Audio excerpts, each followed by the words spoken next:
What's going on, everybody? It's Matt, aka the Lumberjack Landlord, here for segment number 2. Often imitated, never duplicated. Mike Zuber, one rental at a time. I got lots of those, Mike. All day long, I can do that. I may need to steal that one. That is a sexy introduction. Often imitated, never copied. I like that. Yeah. Happy to help, Mike. Happy to help. So segment number 2 that we wanted to make sure that we covered is, what are some of the biggest things that you're seeing on YouTube? Obviously, there is just a massive amount of data out there. And we want to be, we really spend a lot of our time not being clickbaity, delivering data, delivering information.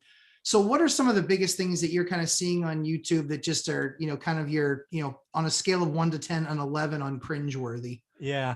So the first thing I'll say is on the good news is it seems to be real estate investing as a path to wealth is on an uptick, right? Real financial education, right? Because I've been on my YouTube channel is over 2.5 years old now. And when I started, there was like, I don't know, let's call it a dozen folks putting out content. About half of them were real and half of them were made up stuff. So the content's going up, but with the content comes trends. And unfortunately, what I'm seeing now is a couple of things that freak me out. A couple of them are 11 or 12s. And the first one is negativity sells. And a lot of people are using the word crash in the headlines. 2021 crash. I mean, Ken McElroy, right? Somebody who's in Rich Dad Hall of Fame, came out with a crash video. You and I bet our portfolios against his that he was wrong. And he was flat out wrong. He called for a 40% drop. And that got a lot of clicks, a lot of subscribers because people are like, cool, 40% drop. Yeah. I'll go buy that house I missed in 2010. That's what they're thinking, right? Well, he's not been that far off so far. We're only up 6 this year. So you got a long way to go. You got that you got that +6 to make up plus the -40. And I think the funny thing is too, is that you and I have talked a lot about, hey, we fully expect there to be a correction. We just think that people's timing is wrong. The timing is just wrong. That's all. We're not saying it's up and infinity and beyond. And it's never going to stop. Hey, listen, if you hear anybody saying that, they are morons and they have not been in this business for nearly long enough time. And let me caution everybody too. I'm not saying that anybody that's been in the business for only 11 years doesn't know what they're talking about, but they largely have no experience with a down market. And that's a big thing. Think about that. 11 years, somebody could have been a real estate agent or an investor, and they have not seen a down market in 11 years. Now, usually it's 7, right, Mike? And that's something that kind of keeps us honest, but talk about that a little bit. Yeah, I think there's a couple of things you have to appreciate in that statement. If you were buying houses in 2012, or frankly, multifamily, right? That's the real thing, right? This multifamily value add stuff. You could have been the biggest moron, paid 10% over asking price, got the worst financial instruments out there, paid the highest interest rate, and still made a shit ton of money. Exactly. That's just where we were in the market, right? Now, if you take that experience, wrap it around momentum, and you're starting to tell other people do it at the peak or near the peak, it's just horrific advice. But back to the idea of a crash. It just can't happen, right? People don't understand when you're in the market every day, you see what's happening. And what's happening in my market is we are at record low inventory.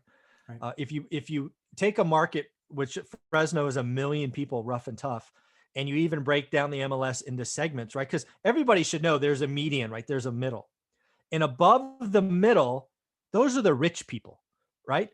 Right. They are typically going to be homeowners, not renters, right? It's hard to cash flow Boardwalk and Park Place, to use a monopoly analogy. That's right. It's great to own them.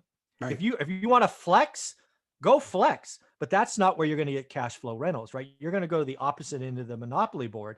And if you break down my market to below the median, we're at days of inventory.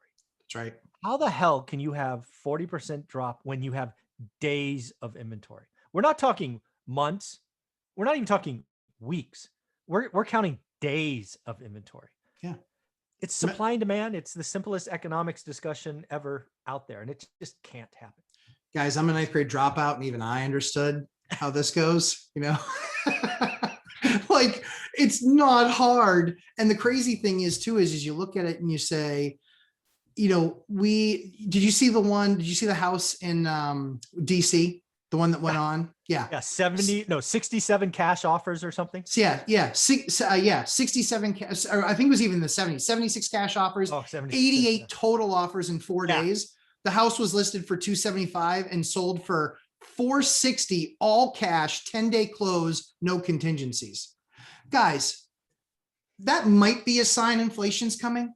I'm not saying it definitely is, but that might be a sign inflation's Well, how about coming. the one you sent me the other day in Berkeley, California? Yeah. Going for $1 million. Just a cool meal. Just a nice round $1 million over asking. Yeah. I mean, what do you say to your agent when they're like, well, so we'd really like to see about, 2.2 or 2.3 out of the house. All right. Yeah. I mean, I think that might be a little bit aggressive, but let's throw it on for that. And they throw it on for 2.3. And within 10 days, they have so many offers that somebody was actually up at 3.3, $1 million on a 2.3 house, not $1 million on a $20 million house, $1 million on a 2.3. Guys, that's insanity. That is a sign that there's a little bit too much cash in the system. And so recognizing that it's going to be tough to compete with the guys that have that kind of cash and are going to be buying that type of product, to Mike's point, no one's buying Park Place and Boardwalk and renting them out. We're spending a lot more of our time on Connecticut Avenue and those areas down the lower side of the board, right after you've refreshed and got your $200 for passing go. Yeah, it's light blue, right? It's what, Connecticut, Vermont, and New Hampshire. I don't know what the third one is. It's something like that. It's close. Yeah, it's close. But yeah, right. That's where I'd be. Light blue. Yeah. Not in Baltic. We're not spending any time in Baltic. Nope. Never, ever. Light blue. Yeah, but every once over on Illinois Ave in the reds, or St. Charles Place in the yellows. Yeah, those are all great spots. Yeah, but once you round that corner into the green. Once you round that corner to the green and or even Marvin Gardens in the yellow, now you're starting to get out. Yeah, little expensive, guys. Yeah, exactly. Run away. Enjoy losing money and but hey, I own that. Well, congratulations. Do you want to own it for Instagram or do you want to make some money? I mean, what are we talking about here? Exactly. So I mean, guys, just don't be overly concerned with all that you're seeing on YouTube. Seek out truth. Doing your homework is not just the property side. It's really kind of understanding the economics and the economy and kind of how things are going. And one of the things I hear so often, Mike, I think right now is, from investors, I don't want to overpay. There's a really simple way to not overpay. Do the numbers work? Do the numbers work? Yeah. What is overpay, right? So for me, it's very simple, right? I've done the work in my market and I can tell you the yield in my market is 6%. Yes. Now, I'm not here to argue whether 6% is good or bad. I don't care. I'm not investing in any other market, so I can only deal with the hand I'm dealt. That's right. So my job is to do deals at 7, 8, and 9. If I see a deal listed that produces 8, that means I can offer a little bit more down to 7, but once it gets to a bidding war, I'm out. Folks, there is so much power in knowing your numbers, doing the math. And, oh, by the way, the other thing I want you to realize is that the perfect storm that has happened over the last 12 months to drive inventory nationally from 3.3 to 1.03 million homes is reversing. It is going to reverse slow. It is still going to have multiple bidding wars until, we get back to this kind of 2.5, 2.8 level. It is coming. It is time to get prepared. You don't get ready when the market changes. You get ready now so you are ready when the market changes. That's right. In the next 90 to 120 days, you need to be doing your homework, getting ready, because that's when you're going to start to see that turn. We're already in selling season. We're going to see a lot of that, but then it used to slow down a little bit in the summertime, right? And because people are going on vacations and doing those sorts of things, and they don't want their house on the market while they're trying to enjoy their summer and that sort of thing. But if you do your homework now and you're prepared now, you're going to quickly understand as soon as something comes on, hey, that's a deal.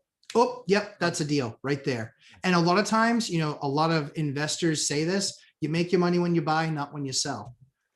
Yeah. And the whole point of all of this is too many YouTubers out there are trying to scare you into lack of activity. That's right. That is exactly the wrong thing to do. We are at inflection points. You make your money at inflection points in real estate, either up or down. And we are about to come out of a trough of inventory that we will likely never see again, because the perfect storm, knock on wood, will never happen like this again. But man, the opportunities that I see in front of us are because 2020 was hard. Yeah. I don't like writing 250 offers and getting nothing. That sucks. Yeah. It's going to be different this year. It was less fun than it should have been. For lots of reasons. Yeah, for lots of reasons.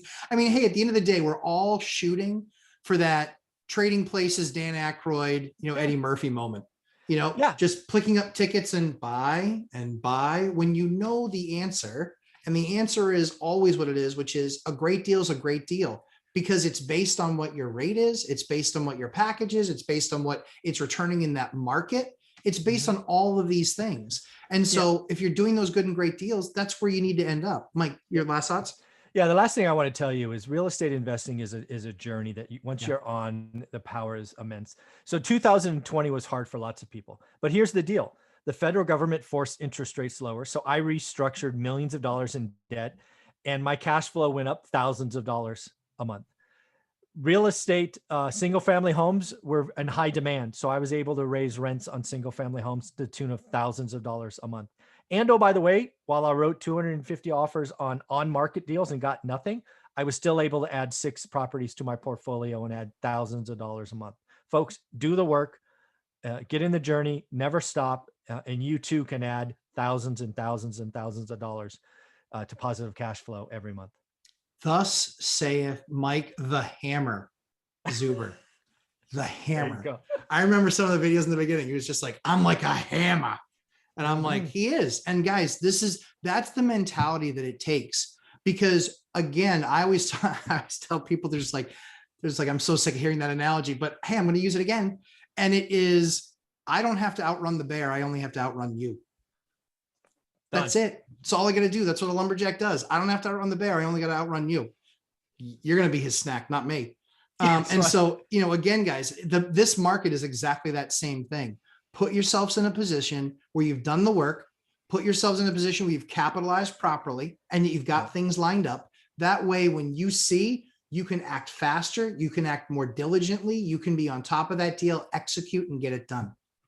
So that's what we're focused on. So guys, stay tuned for the third segment here on Lumberjack Landlord. We're going to be covering, guys, there's so much information out there. Mike and I are going to be covering step 1, just step 1, because that's the first step that you got to take, but take that step 1. Mike, thanks so much for the time. We'll see you on the other side. You got it, brother. Thanks.